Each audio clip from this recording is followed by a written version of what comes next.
All right, let's dive in. Today, we're looking at a really interesting investment idea, pairing two sectors that, on the surface, couldn't be more different. We're talking about high-stakes biotech and, steady as she goes renewable energy.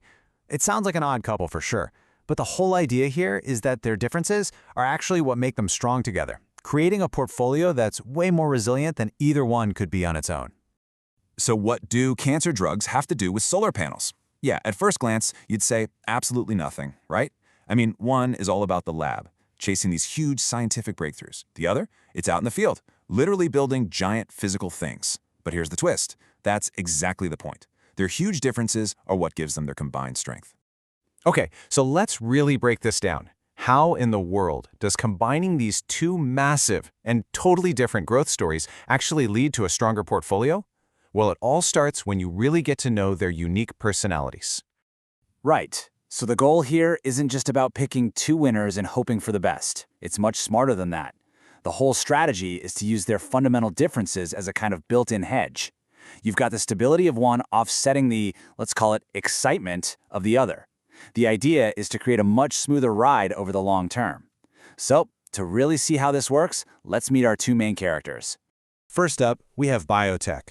And if you want to think of it as a person, Biotech is kind of like that brilliant but maybe a little high-strung artist. You know the type.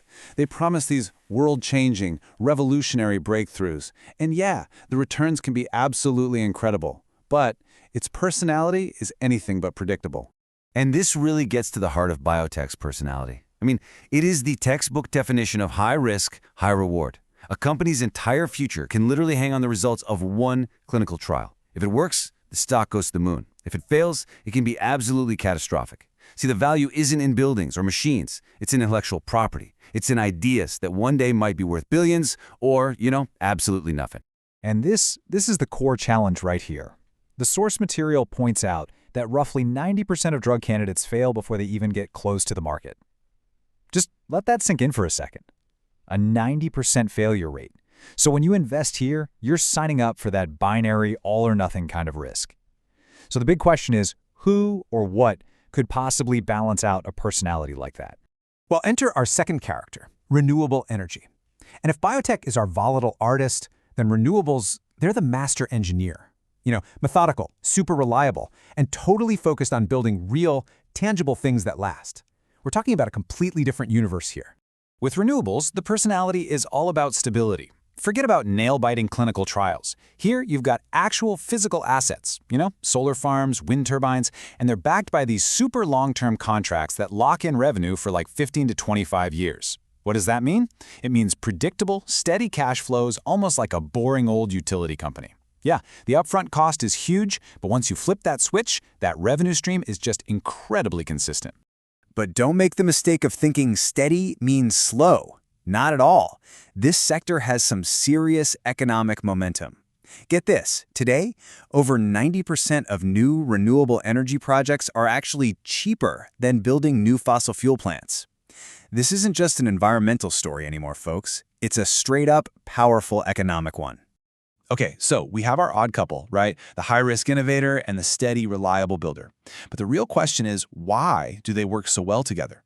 Well, the magic, the synergy, it really boils down to four key pillars, where their biggest differences actually create a perfect balance. Pillar number one is how they react to the economy. They're just sensitive to different things. Think about it. During a recession, demand for healthcare is pretty solid. People still need their medicine, right? That can help protect biotech. But when the economy is booming, that's when renewable energy really shines, because industrial activity and electricity demand just go through the roof. It's like they're perfectly out of sync, in a good way. They zig when the other one zags. And you can really see this difference when you look at interest rates. Rising rates can absolutely crush biotech valuations because so much of their value is tied to potential profits way out in the future. Now, for renewables, rising rates make new projects more expensive to build, sure, but their existing operating assets, they just keep chugging along as stable cash producers.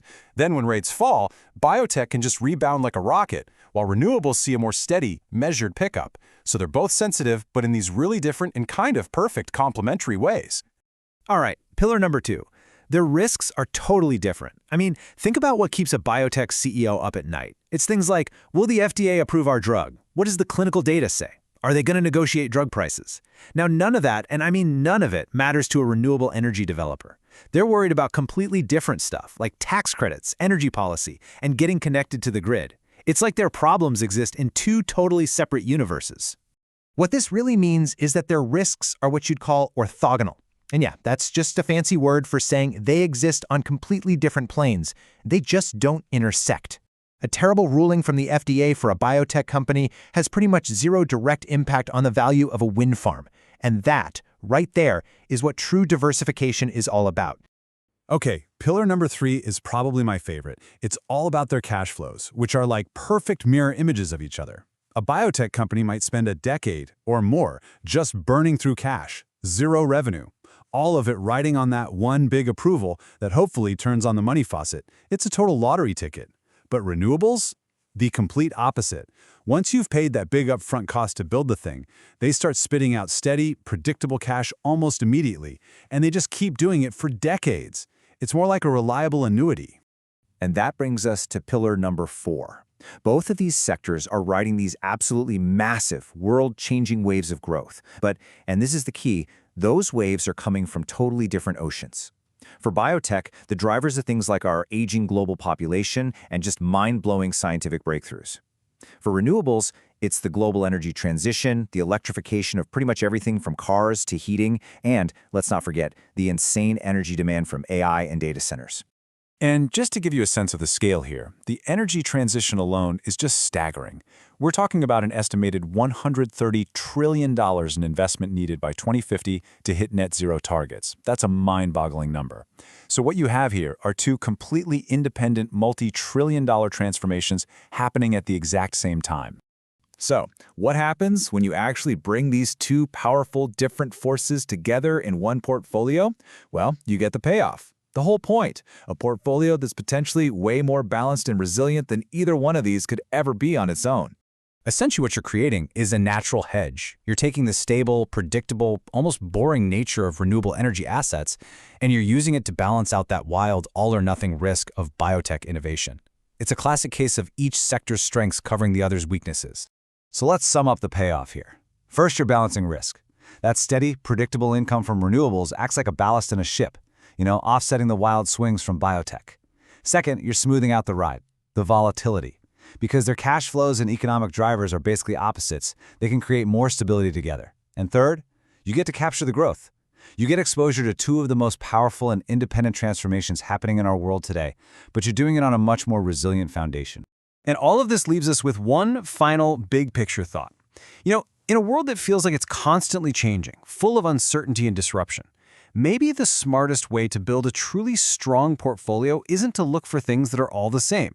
Maybe, just maybe, it's about finding those powerful opposites that when you bring them together, create a kind of perfect complementary balance.